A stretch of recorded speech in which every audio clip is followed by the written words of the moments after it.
Welcome to the RakshaBandhan series. In this video, we'll create a hamper in just rupees 100.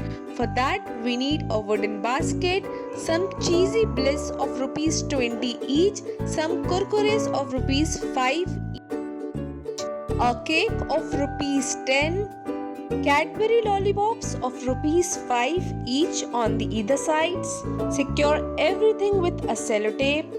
2 puffs of rupees 5 each on the either sides, 2 munch of rupees 5 each, and at last 2 chocolate candies of rupees 5 each. So here our hamper is ready. Now we'll decorate it. For that we need a baby pink color net cloth. We'll wrap it around the basket and tie it with a rubber band. Now cut the extra part and cover the knot with a beautiful golden lace and cut the extra part of the lace. And here our hamper in just rupees 100 is ready for RakshaBandhan.